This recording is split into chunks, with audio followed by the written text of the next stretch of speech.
Hey guys, Alex Hollings here, journalist, Marine veteran, and survivor. Over the years, I have gone out of my way to find new and creative ways to almost die. And now I'm psyched to be here to bring you our How to Survive Anything series, brought to you by our partners at the Crate Club. Make sure you swing by crateclub.us today to check out the awesome tactical gear in their store, to check out their subscription service that'll send gear right to your door every month, and to check out the rad shirts they've got for sale.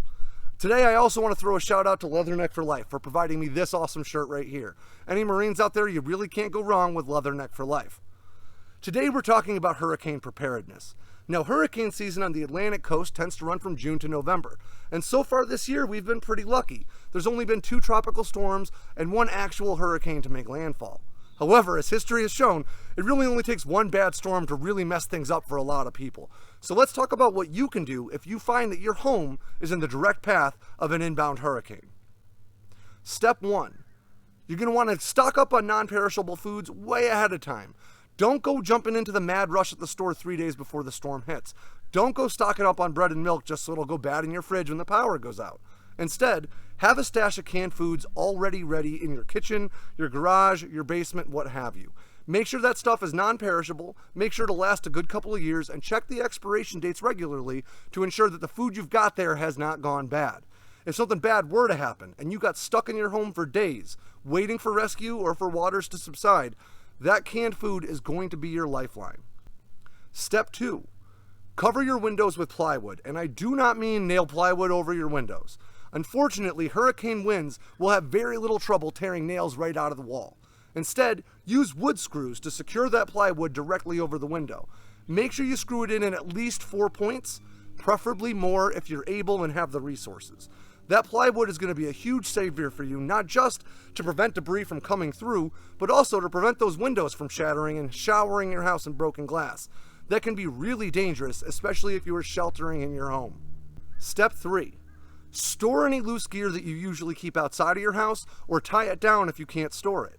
There are a lot of things that you've got around your home that could become extremely dangerous projectiles in hurricane force winds. Take that stuff, bring it inside, and stick it in your garage, your basement, your living room if you have to. If you've got things that are too big to bring inside, but are still small enough to blow away, let's say canoes, small rowboats, bicycles if you don't have storage for it, make sure you secure those items the best that you can. Tie them down to something that will not blow away to make sure that you still have it when the storm's over, and to make sure that you don't end up with it stuck in you during the storm. Step 4. Survey your property for risks like large tree limbs that could fall down or dead trees. Look around and see if you can assess which way they might come down if they're going to. If these trees are near your home, make sure that you do not shelter in a part of the home that's very close to those trees or branches. The last thing that you want to do is be safe inside your home and then have a tree come down through it. So instead, look for any dangerous trees or large branches and make sure that you shelter in an interior spot of your home that's safely far away from those branches or trees. God's honest truth, if you can bring them down before the storm hits, by all means do. That's not always feasible though, so if you can't bring them down, make sure you plan in the event that they do come down on their own. Step 5. Make sure you know how to turn off the water, electricity, and gas in your home. If you're a renter and you don't know how to do these things, contact your landlord and see if they can help you out. If you're a homeowner and you don't know how to do these things, you ought to be ashamed of yourself, but you can find a lot of great information on Google, or you could call your utility services for help. What's important is that if something bad were to happen, you need to be able to turn these things off in a hurry, particularly the gas or the electricity if you're in a life-threatening situation. Step number 6, make sure you've got a good sizable water storage plan. And I don't just mean putting a skid of bottled water in your basement.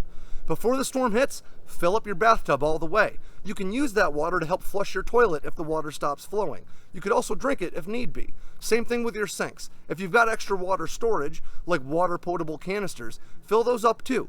Make sure that you've got plenty of water, both to drink from and to use for cleaning, bathing, whatever else you may need water for in a bad situation. And finally, once the storm hits, make sure that you shelter in an interior room of your house as far away from any windows as possible. A basement or a storm shelter is obviously optimal, but not everybody has one of those. If you do not have access to a basement, get into as interior a room in your home as possible and try to avoid windows. If you can close doors, go ahead and close them. If those windows do bust out, debris could come flying in, or the glass from the windows themselves could become dangerous. having those doors closed may well save your life. And that's really it, guys, but I cannot stress this enough. If you're given an evacuation order before a storm hits, abide by that order. Those evacuation orders are not given lightly, and they're usually given with your safety in mind. If you are given an evacuation order, get the hell out of Dodge. None of this stuff is going to save you or your home from a storm that's really got it in for you. If you can get out of there, be out of there instead. Until next time, I'm Alex Hollings. Make sure you swing by crateclub.us today, and I'll catch you later.